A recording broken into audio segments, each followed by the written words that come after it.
he make a deal with the devil on releasing those 5 Taliban? I think this was a very hard choice, which is why I think my book is so aptly named.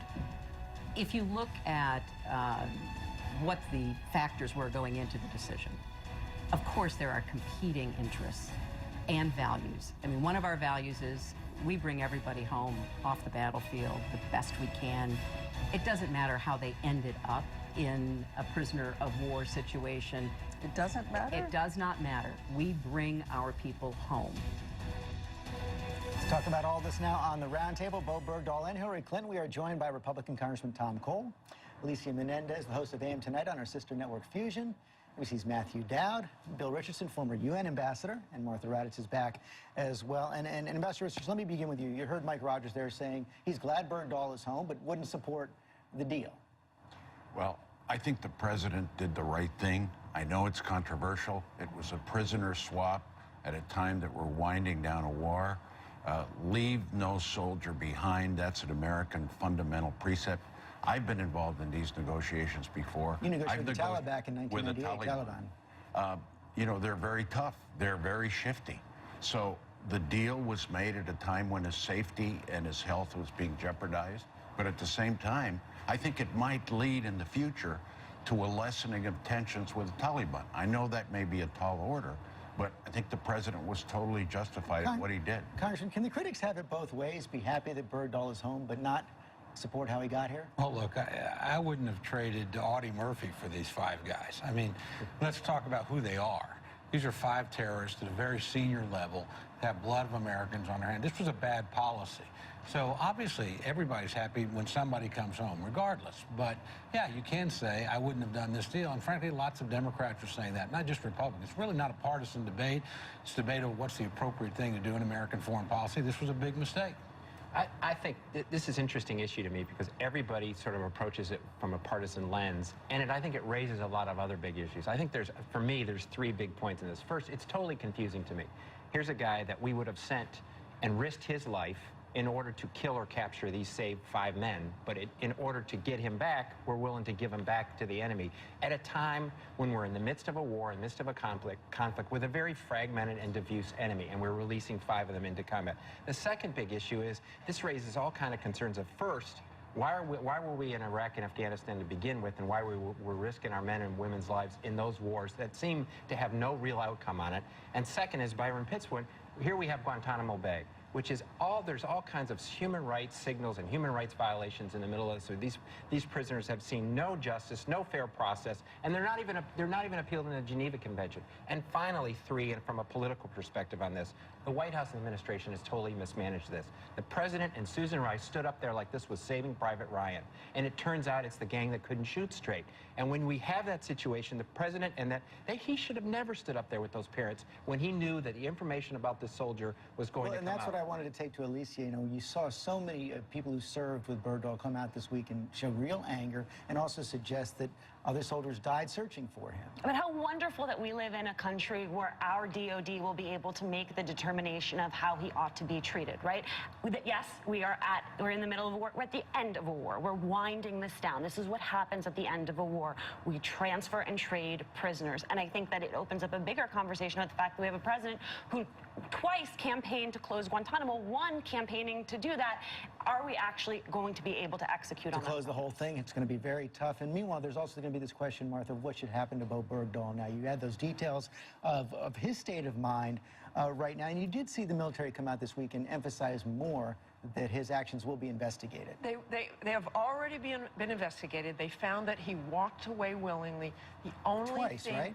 Yes, well, when he was captured, yeah. Even at that time, he walked away willingly. They said he'd wandered away one other time and was just gone for a short time, and one time in California, he seems to wander away quite a bit. They will look at it. They've already looked at it. The one missing element is his side of the story. Why did he do it? Did he intend to go talk to the Taliban? I mean, everyone believes he was held against his will, definitely. But I also, George, in talking to some soldiers and talking to military military.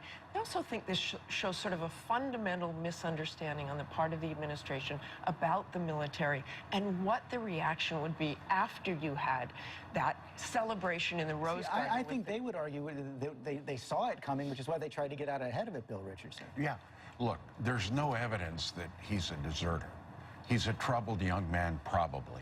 Or a But at the same defector. time, But the soldiers look what's will say he's a happened. No, but deserter. look, I was a governor, and we dealt with a lot of young men that came back from Iraq and Afghanistan with PTSD, with mental issues. I mean, this is probably what happened to the young man. But that doesn't mean that we should not make every maximum effort to leave no soldier behind.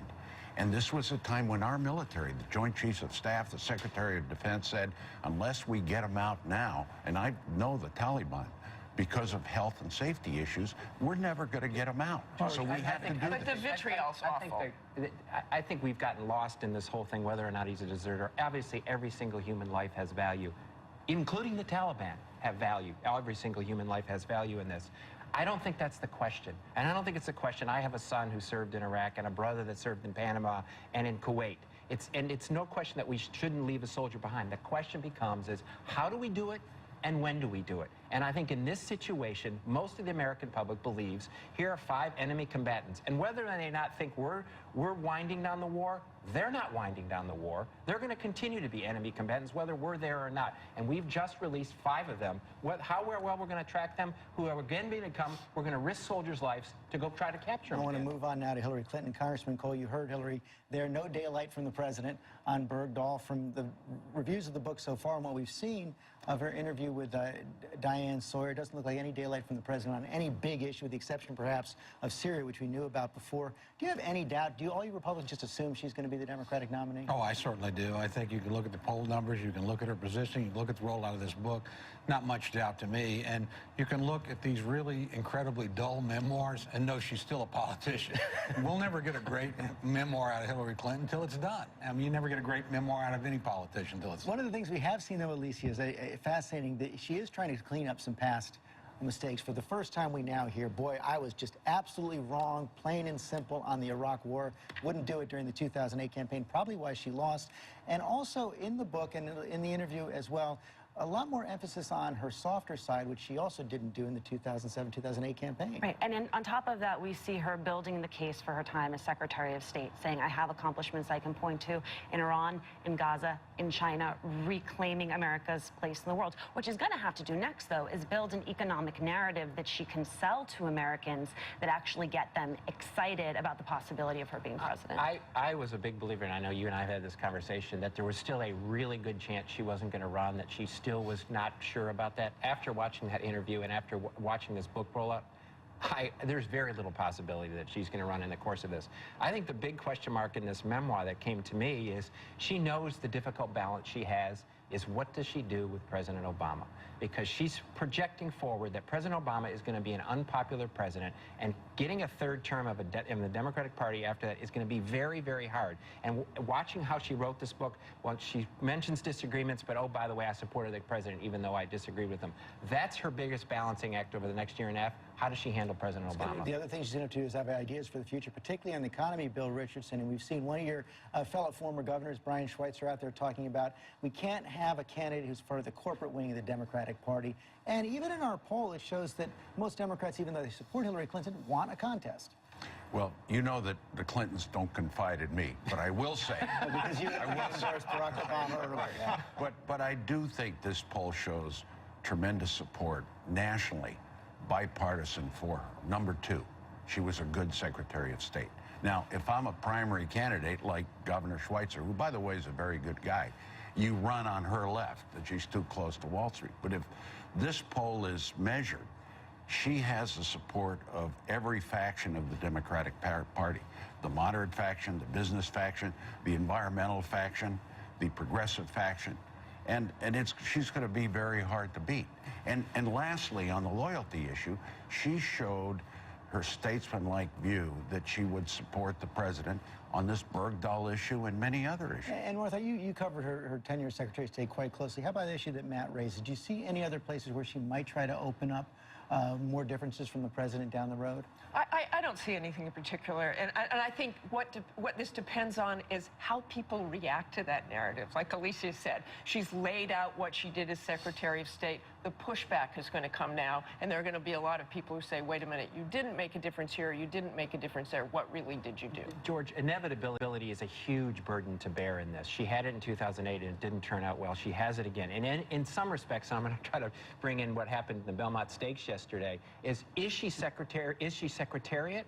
Or is she California Chrome, where she wins along the way and fades in the stretch? We've got to take a break, but quickly, what is her biggest vulnerability in your view? Frankly, when there's no place to grow, there's no place to go. She's at her maximum right now. I think almost anything she does is going to begin to alienate people that are within her coalition now. The coalition that's against her is actually very solid. It's not going to change. The people poll the same way. So I think as a long campaign is very much not to her advantage. Yeah, Which is why she's trying to put it off. The best day of her campaign is the day before she announces. Okay, we do have to take a quick break. Nate Silver is up next. He reveals his World Cup prediction. And we are now back with the roundtable. Let me bring this to Congressman Cole. You've spearheaded Republican campaigns in the past, Republican congressional campaign effort. McDaniel, the only real Tea Party star who's looking to have a chance to win one of these primaries, which has made a lot of your colleagues excited about the prospect of taking back the Senate. Well, I think we will take back the Senate. I don't think the race in Mississippi is going to change regardless of who the candidate is. It's going to be a Republican victory.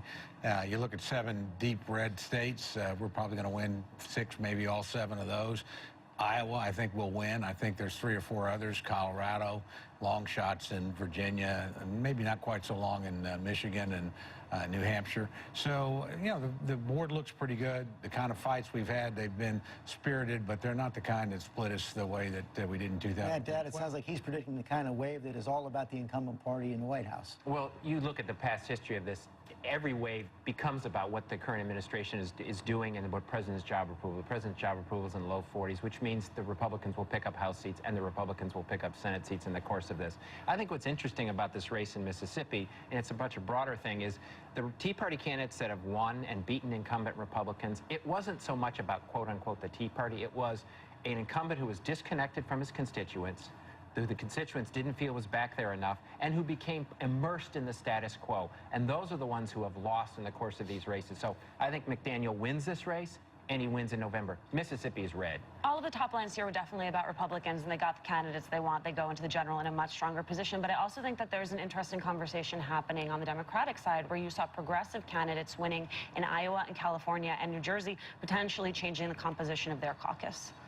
I believe we'll narrowly retain the Senate, narrowly. But if we lose the Senate, I think the president needs to concentrate on global climate change, on executive orders. I think it would be, unfortunately, the death knell of immigration reform.